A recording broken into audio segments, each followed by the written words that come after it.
You're listening to Big World Network.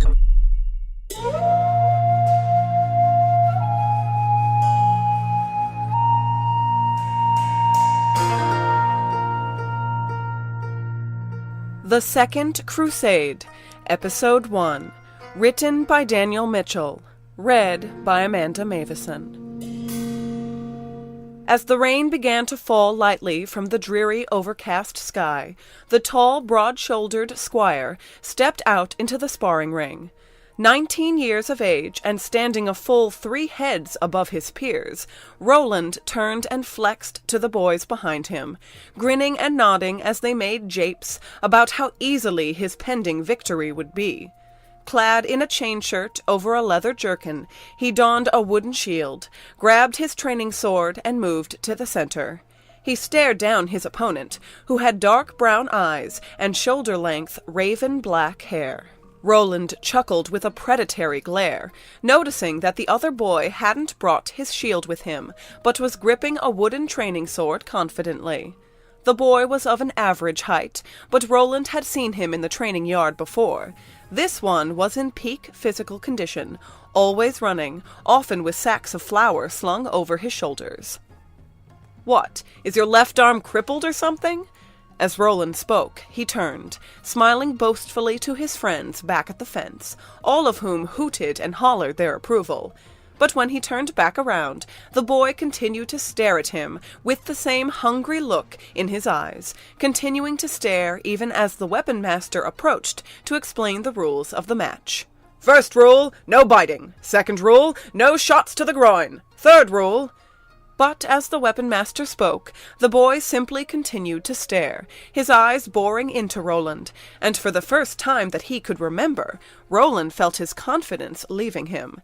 Jarred by the sudden thought, Roland realized the absurdity of it and smirked, shaking his head to clear such nonsense from it. "And lastly, keep in mind this is a practice fight, boys. You're of no use to the church or High Priest Argus if you cripple each other. Now, cross swords and— Rem, where's your shield?" The black-haired boy shook his head, his eyes still fixed on Roland. The weapon master furrowed his brow but continued. "Cross swords and begin on my command." Roland held his wooden sword out, the boy, Rem, doing the same, crossing them as instructed. Once the weapon master was out of earshot, Roland spoke in a muffled tone. "If you think I'll go easy on you because you're too dull to use a shield, you're wrong." "I don't need a shield. Soon I'll have another sword." When Roland squinted in confusion, Rem glanced down at Roland's sword, then looked back up at him. His serious eyes unsettled Roland, and he barely heard the weapon master call out to them. "Begin!" Immediately Roland drew back his sword, swinging out with a powerful shield bash aimed to knock Rem off balance. But the other boy's reaction came instantly, leaning back and allowing the shield to sail over him. His back nearly parallel with the ground, righted himself just as quickly, his hands still hanging at his sides. Roland growled and lunged forward with a powerful front kick meant to put distance between the two of them, so he could follow up with a powerful downward stroke. But instead, Rem turned and pivoted to his left, his eyes locked with Roland's as the kick missed completely. Anger beginning to swell within him, Roland lashed out again, bringing the top of his shield around in a horizontal swing aimed to catch Rem in the chest and take him off his feet. Again Rem ducked, but this time he spun out of the way, and before Roland could see where he'd gone, his sword arm was bent up behind his back, a practiced application of a wrist lock, forcing his hand open and allowing the sword to fall right out of it. When his arm was abruptly released, Roland spun around again, putting all of his weight behind the shield in an attempt to catch the other boy off guard and send him sprawling. It wasn't until he missed that he saw Rem again, standing a foot out of the way and gripping a wooden sword in both hands. Roland stopped for a moment, gawking in disbelief at the boy, who in turn responded with the same cold stare he'd maintained the entire time, voice disturbingly serene. "I'll not make this offer again. Yield now." Roland's friends were howling wildly, calling out to him to make an end of it. With a sneer, Roland spat at Rem's feet, clenching his right hand into a fist, and deciding that he was going to have to hurt the boy to teach him a lesson. Rem stared down at the saliva near his foot, shaking his head before looking back up to Roland. When Roland chuckled condescendingly, Rem leapt forward, launching a barrage of slashes and thrusts with blinding speed and surgical precision. Roland reeled backwards, unable to get his shield up, until several hits had landed. Rem's onslaught was merciless, cowing Roland further and further until he was practically hiding behind his shield, the wooden swords falling on him as steadily as the light rain that fell from the sky. Realizing his predicament, Roland roared angrily, planting his feet and swatting away one of the wooden swords before reaching out to grab at the boy, his hand grasping the front of Rem's jerkin and chainmail. In a flash, 3 sword strokes flew out, the first one catching Roland on the wrist, the second on the back of his knuckles, and the third driving the point up into Roland's armpit. The result was instantaneous. As his hand and wrist began to throb and turn red, his arm went numb and fell limp at his side. Roland's eyes widened in horror as he struggled to try and move it unsuccessfully. The rest happened quickly. A deft spinning pivot and a pair of well-placed slashes at the back of Roland's legs brought him to his knees, Rem taking his time in moving around in front of him before crossing the wooden training swords at Roland's throat. Roland looked up in shock and awe at the boy. "Rem! Disqualified! What did I tell you, boy?" As he spoke, the weapon master rushed over, and Rem immediately stepped back and dropped down to one knee, laying the weapons on the ground and bowing his head. As the weapon master walked past Rem, he cuffed him on the back of the neck. Rem neither moved nor made a sound. Then, hurrying over to Roland, the weapon master pulled him to his feet and inspected his arm. "Let me see here, Roland. Can you move it at all?" Still too stunned to speak, it wasn't until the weapon master said anything that Roland realized feeling was gradually returning to his arm, and with some effort he was able to twitch his fingers feebly. As it happened, the weapon master turned to Rem, frowning and shaking his head, but was unable to hide how relieved he sounded. "You're lucky, boy. Mithos knows what High Priest Argus would have done with you if you'd cost Roland his sword arm." Then, turning to the gaping crowd of onlookers, "That's enough for today, boys. Turn your gear in and get to your chores." As the crowd dispersed, Roland approached Rem, and as the other boy stood, he caught Roland's gaze.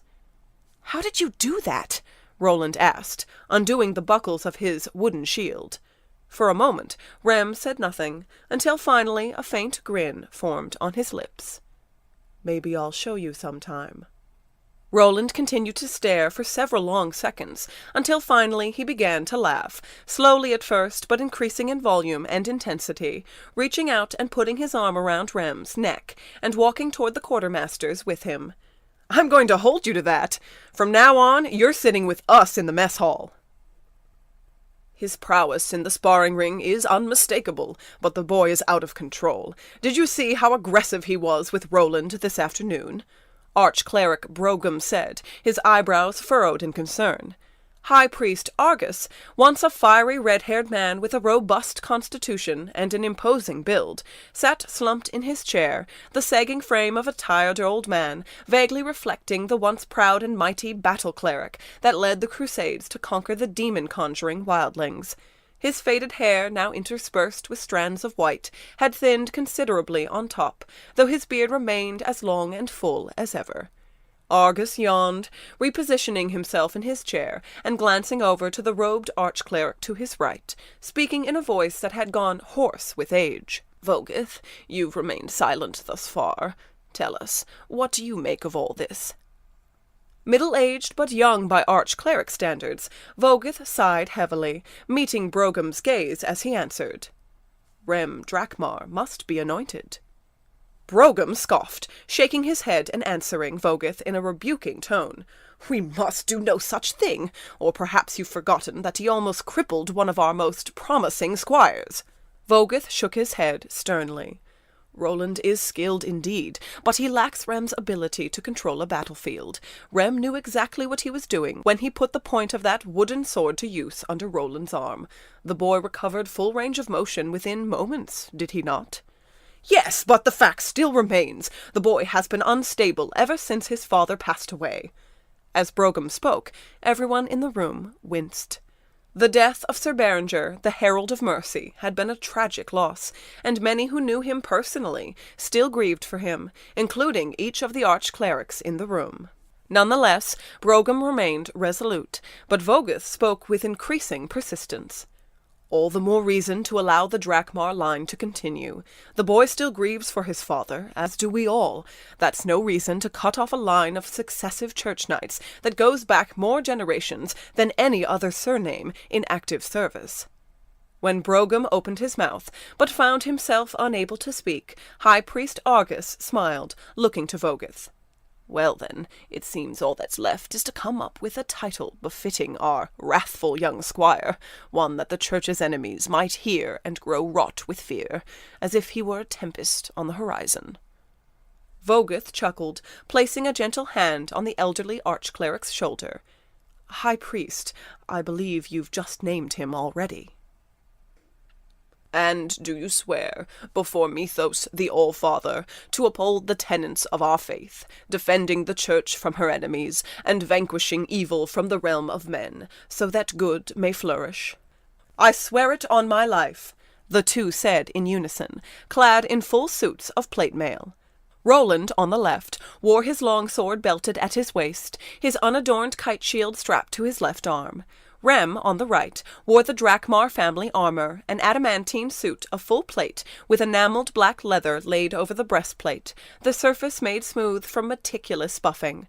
At the chest, the leather gave way to the Drakmar coat of arms, which rose up through it, a seven-pointed, asymmetrical sunburst, with an angelic female holding a sword to her body with both hands in the center. Rem wore a pair of long swords crossed at the back of his waist, his left arm devoid of a shield. Both paladins kept their helms tucked under their left arms, baring their heads for anointing.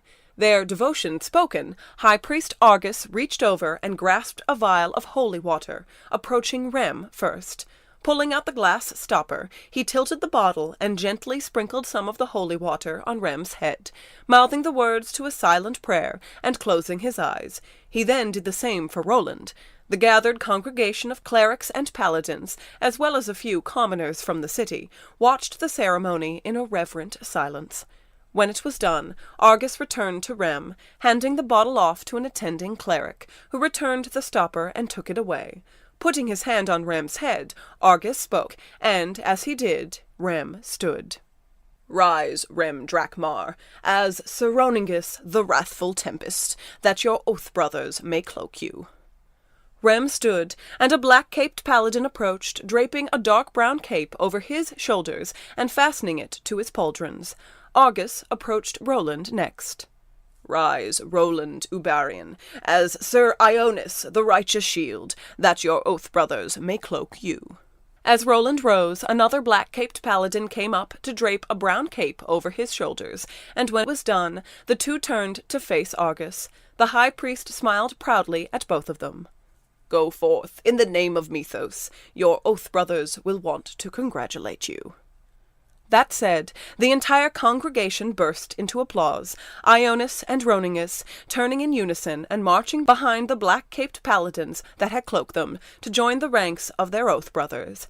They shook hands as the crowd began to disperse. Another brown-caped paladin, a young man no more than a year older than the two of them, grinned as they joined in the ranks, reaching out and shaking hands with them as well. His dark brown hair was cropped short, a neatly trimmed beard with connecting mustache adorning his face. His steel-gray eyes were vibrant with excitement, and his tone of voice reflected it. Welcome to the Order, Oath-brothers. I am Sir Grisbane, the Herald of Justice. You two couldn't have picked a better time to swear your oaths. Roningus furrowed his eyebrows, turning to glance at Ionis for a moment, before returning his gaze to Grisbane. What exactly do you mean by that? Seeing the puzzled expression on Roningus's face, Grisbane quirked a brow. You hadn't heard? Sir Lothran the Vengeful Blade is taking several brown capes out on a field excursion come morning. There have been reports of activity concerning the dead god in one of the outlying villages, and we are to investigate. And they hadn't heard for a reason, Grisbane. I was going to deliver the news to them myself, came a voice, followed by a paladin clad in a royal purple cape with threads of gold embroidering along the edges. His straight blonde hair was carefully combed back, his sky-blue eyes peering over a long, hook-shaped nose. Lothrin grinned at Grisbane and shook his head, his long and pointy chin looking as if it were almost close enough to brush against the collar of his breastplate. "My apologies, Sir Lothrin," Grisbane said, bowing his head respectfully. Lothrin chuckled, his voice noticeably high-pitched for a male, yet well enunciated and of a polite tone. "It's quite all right, Grisbane, although I wouldn't want you filling our newest Oath Brothers' heads with notions of valor and battle just yet. More often than not, these excursions turn up little more than the drunken ramblings of the common folk." That said, Lothrin turned to Roningus, looking him up and down for a moment before tilting his head at him in confusion. "Where is your shield, Sir Roningus?" Without so much as a smile, Roningus stared back into Lothrin's eyes, his words spoken plainly. "I do not require one, Sir Lothrin." Roningus continued to stare as Lothrin chuckled and turned to walk away. "Not that it matters, I suppose. We aren't going to need them anyway."